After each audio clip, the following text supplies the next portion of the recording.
The Blücher is a Tier 8 German premium cruiser and the reward for the ongoing March 2026 campaign in World of Warships Legends. I'll tell you right off the bat, when the ship was first announced, I wasn't all that inspired. I don't like the Hipper, and I don't like the Eugen. Blücher is another one of the Hipper class, so I figured I probably wouldn't like it either. But oh, how wrong I was. I actually really like this ship. I think it's quite enjoyable to play. It is by far the best Hipper class in the game, and I'll tell you why as we go through these two battles. I've got two almost full battles for you. This first one is on Haven, and it demonstrates, I suppose, the clutch potential of this ship and the brawling capabilities. And then the second battle just happens to be the very first battle I played in the Blücher on Two Brothers, and I think it ended up going pretty well. That's where I first got my indication that this ship might be pretty good. Before we get into the thick of things, though, I'll show you my mod selection and commander build. Of course, the mod selection is pretty standard: aiming systems mod 1, propulsion, concealment, main battery reload, and the commander is Karl von Mueller. He's, of course, a free-to-play German cruiser commander, and since this is a campaign ship, I've made the habit of exclusively testing out the campaigns with free-to-play builds so that the people watching this video will get an idea of how the ship will perform if they haven't really paid anything into the game, as far as buying the, paid commanders. We'll switch to a paid commander later. I'm sure somebody like Riegerwald would be very good on the Blücher. You'll note that my two inspirations for von Mueller, though, were Makawa and Swirsky. I'm not exactly sold that those two inspirations are the best choices here. I think there's some other things you could do, but I would take Makawa at the very least because I think concealment on cruisers is good. There against the Lepanto, I think maybe you get an indication of what I think is maybe the least good part of this ship, I guess you could say, and that would be the high explosive, which is a common theme on German heavy cruisers.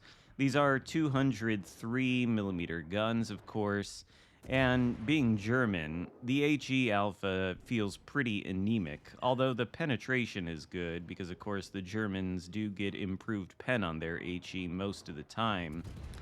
These guns, keep in mind too, this build is going to be influencing the parameters or the specs on this ship. I'll try to point out the base values too as we go along. We're just sort of kiting now, of course. We don't want to push directly into a Takahashi, a Stalingrad, and a Lepanto. That would just be doom for us, as this battleship in front of us is going to find out. But we'll go dark, we'll turn back in and try to get more involved in the action. Anyway, we'll start with the guns here. There's 8 203mm guns. It's not a lot of guns, I suppose, for a cruiser at this tier. 8 does seem not so great. But once we get to the AP specs, you'll see that these guns are actually quite good. With this build, we've got a range of 17.4 kilometers, although the base is 15.8. They reload in 9.9 or nearly 10 seconds. Kind of long, I suppose, but honestly, it doesn't feel that long when you're playing the ship. The turret traverse time's a little bit slow, 21 seconds. We've got a sigma value of 2.11, and I would say some decent dispersion values, although it does look to me like the dispersion, or the accuracy in general, falls off at longer ranges. But at closer ranges, I find they're reasonably accurate. The HE, which we alluded to, it only has a maximum HE shell damage of 2,500.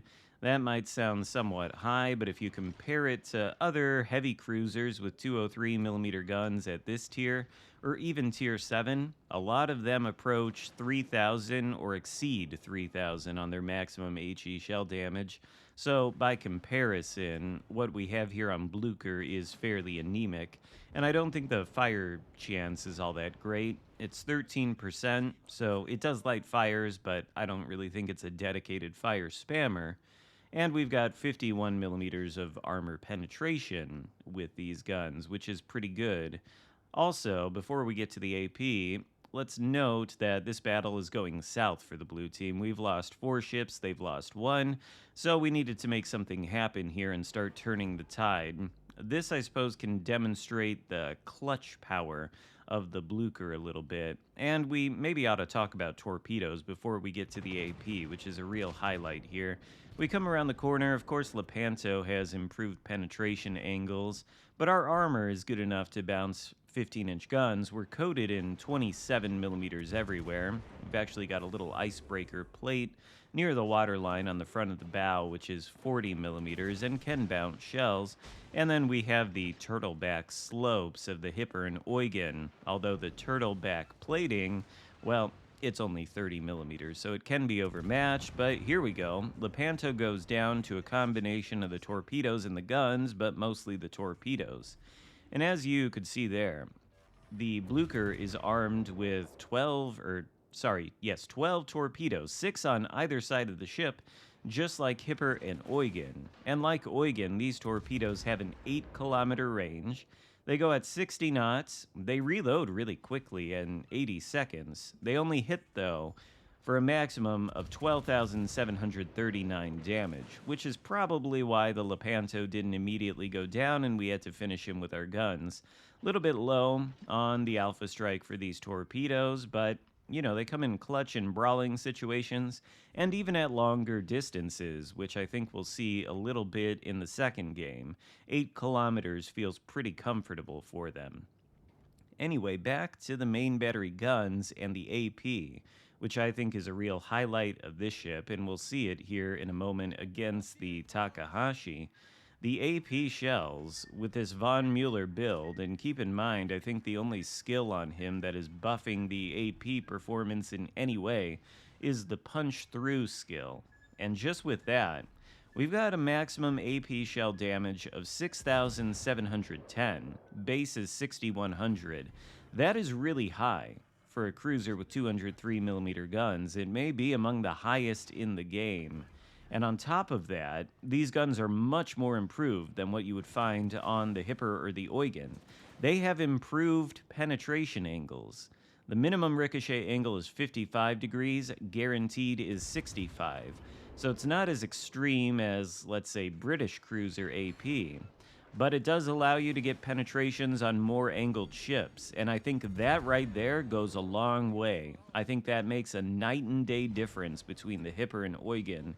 The reason I don't really like those ships is because, like the Blücher, the HE, I think, is fairly anemic, but the AP is good in the sense that it hits really hard. I think both Hipper and Eugen have an AP maximum damage around 6,000, but they have conventional penetration angles with a 45-degree minimum ricochet angle and a 55-degree guaranteed ricochet angle. So you really do need flat broadsides in order to get it to work, and you're not always going to get those. But with Blücher, that's not so much a problem. The AP can pen more steeply angled armor slopes, and it feels really great to use against cruisers, battleships, whatever.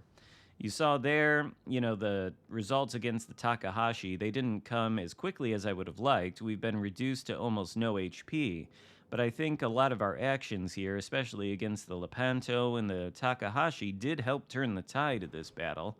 And I think we're going to end up winning, although we have to play the rest of it very cautiously. And I think we're going to spend the rest of the time sort of hidden behind this island here as we lob shots at the Preußen and the Yamato and just farm the damage total up to something a bit more respectable than 108,000. But anyway, the AP shells on this are very good. It's most definitely the highlight of the ship and probably the shell you want to be shooting most of the time if you're going to pick this up.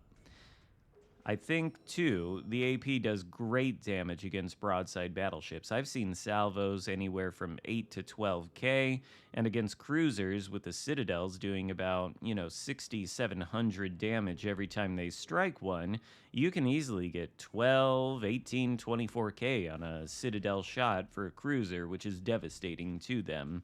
The ship is very good at that. Kind of like the American cruisers in a way with the improved AP pen angles, although they might have better penetration angles. Anyway, we'll cut the rest of this battle. This will just give you a taste of what we're going to end up doing here, which is abusing island cover to get good broadside shots on Yamato. You can see there we do 5K with 3 pens and 1 shatter. So you can imagine, or you can extrapolate, I suppose, what the damage would be if we had more shells hitting. Of course, the main priority is staying alive. We don't want to give ourselves up there. Anyway, the rest of the battle's a lot of that. We do go on to win, and we farm a little bit more damage off both the Yamato and Preußen, end up second on the leaderboard, but a good win in the Blücher, and one that, shows the brawling potential and the clutch potential a little bit. This now is the first battle I played in Blücher, and as it gets started, we'll cover the rest of the specs here. Survivability, 47,500 HP. I'd say that's decent. I think we already talked about the armor scheme. I'll show it to you here, though, as we load into this Two Brothers match. Like I said, it's 27 millimeters everywhere, so it can be overmatched by most of the battleships you're going to encounter at this tier, at tier 8 and legendary tier, with a couple exceptions of ships that have, 15-inch guns. The Citadel, I think, is reasonably well protected by the German Turtleback, although the armor slopes are 30 millimeters, so they can be overmatched. But I think against some cruisers, maybe this will help you, and you might end up causing ships that shoot at your side to get a lot of overpens. I think sometimes when the shells hit the turtleback slope and bounce off, they will register as an overpen, which is why you often see that, I think, when you're shooting at either the Hipper or the Eugen. But the survivability overall, I would say it's pretty good. The ship does feel fairly tanky, especially if you can get it into brawling situations 1v1 versus battleships it can reasonably well tank, like the Lepanto we saw earlier. Of course, the armor is a bit of a weakness or a liability if you've got something like a Preußen shooting at you. He can overmatch you everywhere, and I think we'll see some of that in this battle. The Preußen, I believe, will get a couple good hits on us once he ventures out to this flank. And moving on, I think we've already talked about the torpedoes. As for the AA, I don't think this really has any AA to speak of. I've ran into one CV, and it did not shoot down a lot of planes at all. The aggregate AA defense rating is 61, and the most average DPS that any of these AA guns do are the 105mm AA guns, which have a range of only 4.5, which is the maximum range of the AA, and they do an average DPS of 129. I don't think this thing is going to be defending itself very well against many planes. And it's a good thing the Manfred von Richthofen isn't in the game yet, because I bet it would Citadel the crap out of this thing, along with a number of other battleships in the game. So when that comes, it might not be so fun to play the Blücher, but until then, I think it is quite fun. Maneuverability, though, that's something we've buried until very late in this video. That's another highlight on this ship, which I think makes it even better than the Eugen and Hipper, and one of the reasons I enjoy playing it as much as I have so far.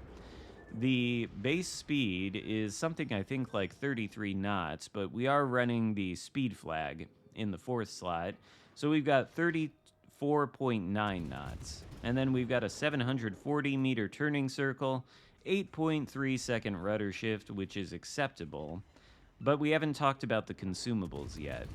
And the Blücher gets a unique consumable that you can trade out for a fighter plane. I don't know why you would ever do that, but it's the engine boost consumable. And this isn't a conventional engine boost either. It's one with a duration of 180 seconds and a 15% speed buff. So with it active, you can get the Blücher sailing at nearly 40 knots, which feels really good. It allows you to reposition more quickly. Maybe if you're going to push in, when you see an opportunity to brawl and use the torpedoes, it helps you reach the target quicker. It's just very nice to have, and I think it goes a long way, along with the improved AP pen, to make this ship superior to both the Hipper and the Eugen. And again, I really don't like those ships at all, but I do like this one. I think both the Hipper and the Eugen maybe not the Eugen, but at least the Hipper. I know there's a lot of fans out there. I think it's one of the most mediocre and overrated ships in the game. But this, no, not at all. And here you can get an idea of the torpedoes at longer ranges. Michelangelo, he's divisioned with another Michelangelo, and I guess he thought it would be fine to go through the mouth of two brothers and sit there in the smoke screen. Well, he eats all of our torpedoes along with a couple of citadels. We don't get the kill, of course, we only get a fist, but it is what it is. And you can see too, we've taken a fair bit of damage from the Preußen out there, which we can heal back with the repair party. We've got 2 of those base, 3 with fully packed. There's nothing special about them. They restore 237 HP per second for a duration of 28, and they have a reload time of 77.6 seconds. So, it's nice that you can restore some HP. And then the sonar, probably nothing that you wouldn't expect here. This is basically typical German sonar, although it has a really long torpedo acquisition range. I don't know, I'd have to compare, and I'm not really in a position to do that, but it's got a 5 km torpedo acquisition range, which I think is longer than most sonars. And then it's got a 5.6 ship detection range with the sonar, so not quite the 6 km of some other German sonar, but pretty close to it, useful for pushing smoke screens and the like, and of course just providing your team some utility by way of spotting incoming torpedoes. The consumable suite is nice. Of course, the Eugen has probably a better consumable than the engine boost, which is the main battery reload booster. I think if the Blücher had that, it would be a little bit, maybe too cracked. I don't know. The AP, like I said, it feels really good with the improved pen angles. And the engine boost, it's not, a direct buff to your damage like the main battery reload booster would be, but it's a buff to your ability to position. And positioning is the name of the game. We're spending an awful lot of time in this match trying to find an optimum position. Team doesn't really want to play the flank on which we spawned here, and the Preußen is going to be allowed to, have free reign of the flank and come out. We can't exactly go toe-to-toe with him and his 457mm guns, considering they overmatch the armor scheme everywhere, and we're spotted by, I would assume, the enemy destroyer, which is lurking around nearby. Probably free reign around the cap circle since my whole team is gathered inside of it. And you would think this would be the maybe beginnings of a loss, but not quite. Speaking of being spotted, the detect. 10.1 kilometers with my build, and keep in mind I am using Concealment mod, Mikawa, and Swirsky on Von Mueller. And I think I'd probably switch out Swirsky. 10.1 kilometers is certainly nice, and I value Concealment a lot more than other inspirations, because it just gives you more leeway in your positioning. If you're not spotted as quickly, especially in a cruiser, it means you can probably push in a little bit further to get to the action, and also you can disengage easier too. There's a lot of reasons to build into Concealment for any class of ship in this game, cruisers being so large and relatively poorly armored compared to battleships. I think they benefit from it maybe a little bit more than even battleships do. Maybe not so much as destroyers, but it's a good idea. Although, I think if you wanted to use my sort of philosophy there, you could go with Mikawa, and then maybe somebody like Yamamoto or something to increase the AP pen. Or, actually, a better idea would maybe be that base Russian commander. I can't think of what his name is. I think Von Essen? The Dmitry Dewey, as T-Bull used to call him, the universal commander for the Soviets. I believe his base trait improves the AP pen angles, so putting him as an inspiration on something with already improved AP pen angles, probably not a bad idea. Maybe makes the AP a little bit more effective. Anyway, the Blücher is, I think, a really great cruiser, and I don't think there's anything about it that's, massively overpowered. It also doesn't have a crazy power creep gimmick like, I don't know, that a torpedo reload booster or a main battery reload booster is a power creep gimmick like the last campaign ship, the SOM with the infinite torpedo reload booster. I think that is, you could call that maybe a little bit of a power creep gimmick, but Blücher is absent of everything like that. The closest thing it has to a gimmick is maybe the improved AP pen angles, but that's not exactly uncommon in World of Warships Legends. And I think it just makes the ship really good and really fun to play. And I've played about 15 battles in it too, with von Mueller at the helm. After that, I switched to Riegerwald for a little while to test that. I don't have any games to show you yet for that, but I think Riegerwald is a really good commander for this ship. And I played 14 games, one short of 15, but over those 15, I have a 71% win rate.